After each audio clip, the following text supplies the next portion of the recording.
नमस्कार दोस्तों, welcome to RERA plus. आज हम डिस्कशन करेंगे 7 RERA checklist before buying a flat given by RERA authority. Life में for every human being three things are very important: रोटी, कपड़ा और मकान। जब भी वो मकान परचेस करने के लिए जाता है, he is emotionally involve, attached, क्योंकि उसको डर रहता है मैंने मेरे इतने सालों का मेहनत का पैसा लगा तो रहा हूं, सही जगह पे लगा रहा हूं या नहीं, मुझे उसका पोजीशन मिलेगा या मुझे कोई दिक्कत तो ना आए। पहले काफी दिक्कत होती थी, लेकिन रेरा जो 2017 में आया उसके बाद this things has become more easy. अभी आप पहले के ऐसे दिक्कत नहीं आती। Still even the RERA is in place, it is suggested कि आप कुछ पैरामीटर्स आपके लेवल पे चेक करिए ताकि आपको पोजीशन वक्त पे मिलेगा और आपका पैसा सही जगह पे लगेगा। Let's understand this 7 RERA checklist one by one. सबसे पहला है चेक रेरा रजिस्ट्रेशन। इंडिया में जितने भी स्टेट है, हर स्टेट का रेरा पोर्टल है। जैसे कि महाराष्ट्र का है maharera.gov.in। उस पोर्टल पे जाओ। उस पोर्टल पे जाने के बाद प्रोजेक्ट का रजिस्ट्रेशन नंबर देखो क्या है, प्रोजेक्ट का कंप्लीशन डेट क्या दिया है वो देखो। उसके बाद ये चेक करो कि प्रोजेक्ट का लेआउट कैसा रहने वाला है। फिर देखो कि उसके अप्रूवल्स, पार्ट अप्रूवल आए या फुल आए हुए, ये टेक्निकल है, आपको दिक्कत आए, समझ में ना आएगा कि ये यार सैंक्शन कितना है, ये 20 माले की बिल्डिंग है, 10 माले सैंक्शन है, 5 माले सैंक्शन है या टोटल 20 माले सैंक्शन है, ये मैं कैसे समझूंगा। तो रेरा में डेवलपर को एक डिक्लेरेशन देना पड़ता है कि आज के दिन में वो प्रोजेक्ट कितना सैंक्शन है, तो that makes your life more easy. उसके बाद आपको देखना है उस प्रोजेक्ट पे कुछ लिटिगेशन है क्या। रेरा पे आपको डायरेक्टली साइड पे दिख जाएगा कुछ लिटिगेशन है क्या, प्लस डेवलपर को एक डिक्लेरेशन देना पड़ता है कि उस प्रोजेक्ट पे कुछ लिटिगेशन है या नहीं है। चलो let's go to next point. एक बार आपने मन बना लिया इस डेवलपर का प्रोजेक्ट लेना है, फॉर एग्जांपल पकड़ के चले XYZ डेवलपर है, उसका प्रोजेक्ट है प्रोजेक्ट ए, ये आपने डिसाइड कर लिया। तो उस केस में आपका काम बनता है उस डेवलपर का थोड़ा ड्यू डिलिजेंस करो। ड्यू डिलिजेंस कैसे करना है, उस डेवलपर के पास्ट प्रोजेक्ट देखो। पास्ट प्रोजेक्ट वापस आपको रेरा पे मिल जाएंगे क्योंकि रेरा आया था 2017 में। आपको देखना है कि बाबा पास्ट प्रोजेक्ट में कोई उसका डिले इन पोजीशन तो नहीं है, कोई लिटिगेशन तो नहीं है, किसी बायर ने कंप्लेंट तो फाइल नहीं किया। अगर ये तीनों चीजें नहीं है दैट मींस आपको कोई टेंशन नहीं। अगर ये तीनों चीजें हैं तो यू नीड टू रीथिंक कि आपको उस डेवलपर के किसी प्रोजेक्ट में इन्वेस्ट करना है या नहीं करना। नेक्स्ट इज क्रॉस चेक करना है अपने को अपने अप्रूवल प्लान के साथ। नॉर्मली कैसा होता है कि जब कोई भी फ्लैट बायर प्रोजेक्ट देखने के लिए जाता है, उसको वहां पे ब्रोशर दिखाया जाता है। ब्रोशर में उसको लेआउट दिखाया जाता है कि 2 BHK का लेआउट कैसा रहेगा, बाथरूम कैसा है, किचन कैसा है, हॉल कैसा है, स्ट्रक्चर कैसा है। वो ब्रोशर से आपको समझ में आ जाएगा कि आपको फ्लैट कैसे मिलने वाला है। लेकिन पैरेलली कंपलसरी हर डेवलपर को रेरा के साइड पे पूरे सैंक्शन प्लान, फ्लोर प्लान सब डालना पड़ता है। तो आपको फ्लोर प्लान के साथ मैच करना है या देखना है कि आपको जो यूनिट ब्रोशर में दिखाया गया हुआ है सेम यूनिट ही आपको मिलने वाला है, सेम यूनिट ही सैंक्शन है। प्लस आपको ये देखना है कि आप जो यूनिट परचेस करना चाहते हो whether that unit is sanctioned or not sanctioned, क्योंकि अगर वो सैंक्शन नहीं रहेगा इन दैट केस डेवलपर आपके साथ एग्रीमेंट टू सेल एग्जीक्यूट नहीं कर सकता। अगर वो एग्रीमेंट टू सेल एग्जीक्यूट नहीं कर सकता तो you will have to wait till he get that unit sanction. Next point मैं बोलूंगा जो कि बहुत मेजर और इंपॉर्टेंट पॉइंट है, which is checking agreement to sale clause. RERA authority ने एक standard draft agreement to sale दिया हुआ है और सब डेवलपर को बोला हुआ है कि every developer should strictly follow that standard agreement to sell। और उस agreement to sell में कुछ क्लॉज ऐसे जो नॉट निगोशिएबल है, जिसमें कुछ चेंजेस नहीं किए जा सकते।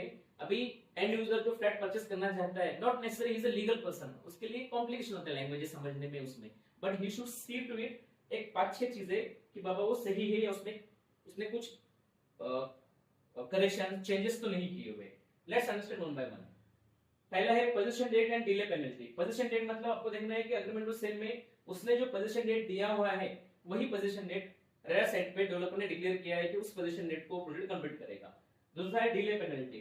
बाय एनी चांस अगर डेवलपर पोजीशन नहीं देता है उस केस में देखना है कि whether he is keen to pay you the interest at the rate of SBI MCLR rate plus 2%, which is रफली 10-11% आता है।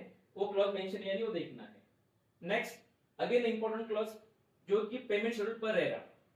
कैसा होता है कि आप जब कोई भी फ्लैट बुक करते हो, नॉट नेसेसरी कि आप कंप्लीशन के बाद ही बुक करते हो, कोई एक्सक्यूशन लेवल पे बुक करेगा, कोई प्लिंथ लेवल पे बुक करेगा, कोई बोलो RCC का थोड़ा काम हो चुका है तब बुक करेगा, कोई काम 70-80% हो चुका है तब करेगा, तो जो डिमांड निकलेगा, जितना काम होता है उस हिसाब से डिमांड निकलता है। तो आपको देखना है कि उन्होंने जो डिमांड बोला हुआ है वर्क प्रोग्रेस के हिसाब से, that is per the payment schedule given by RERA authority, और you can say by the RERA authority.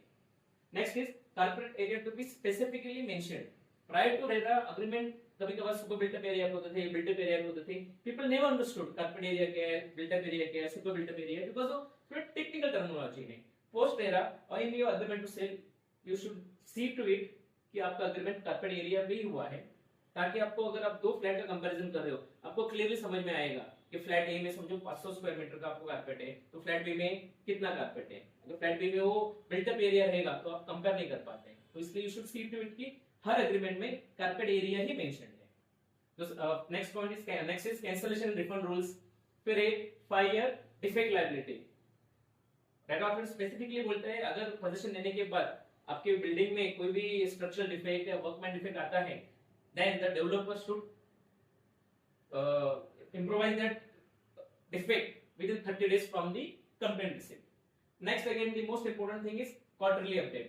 Every developer has to compulsory do a quarterly update. Quarterly update में उनको करना रहता है फॉर्म 1 जो कि आर्किटेक्ट सर्टिफिकेट होता है जो बताता है कि वर्क प्रोग्रेस कितना हुआ है, फॉर्म 2 इंजीनियर सर्टिफिकेट होता है जो बताता है कि साइट पे खर्चे कितना हुआ है, फॉर्म 3 सीए सर्टिफिकेट होता है जो बताता है कि प्रोजेक्ट पे खर्चा कितना हुआ है। पैरेलली डेवलपर को और एक डिक्लेरेशन देना पड़ता है, बुकिंग और सोल्ड अनसोल्ड का डिक्लेरेशन होता है, और एक नेक्स्ट डिक्लेरेशन अपलोड होता है कि अगर समझो कुछ रिवाइज प्लान सैंक्शन हुआ है या कुछ चेंजेस इन सैंक्शनिंग हुआ वो भी अपलोड करना पड़ता है। अगर डेवलपर वो रेगुलरली कर रहा है that means he is transparent and he is up to the mark. अगर किसी डेवलपर ने नहीं किया हुआ उसके दो ही रीजंस हो सकते हैं, एक तो डेवलपर नेग्लिजेंट है या उस डेवलपर का काम अप टू द मार्क नहीं है, is very slow and he is worried या घबराया हुआ है कि मैं ये डिटेल्स कैसे दूं क्योंकि मेरे काम का स्पीड काफी कम है। Next is clear land title. आप जो भी प्रोजेक्ट ले रहे हो उसमें देखो कि लैंड टाइटल इज क्लियर। वो कैसे दिखोगे, रेरा पे ही आपको दिख के आएगा, अगर कुछ कंप्लेंट रहेगा तो दिख के आएगा, या दूसरा डेवलपर डिक्लेरेशन देता है कि उस पर कोई लीगल टाइटल में इशू नहीं है, वो आपको स्पेसिफिकली देखना है। उसके बाद जो प्रोजेक्ट परचेस कर रहे हो वहां पे चेक करो कि किसी बायर ने कंप्लेंट फाइल नहीं की है। अगर किसी बायर ने ऑलरेडी कंप्लेंट फाइल की है that clearly means प्रोजेक्ट में कुछ इश्यूज है, तो अगर वैसा पूछे तो it's better check for other project, लेकिन आल्सो चेक कि कंप्लेंट क्या है, whether complaint is logical or it just the complaint has no base, तो वो आपको डिटेल्स रेरा साइट पे मिल जाता है। Hope before purchasing any flat आप ये 7 चेकलिस्ट फॉलो करोगे। अगर आप ये 7 चेकलिस्ट फॉलो करोगे then there is less of phobia या there is no phobia of yours कि बाबा आपको वर्क पे पोजीशन मिलेगा या आपका इन्वेस्टमेंट सही जगह पे लगेगा। Hope this video helps you out before purchasing the flat. Thank you for watching us. If you like the video, do subscribe and like us. And if you feel the information is useful, do share the same to your friends. Thank you.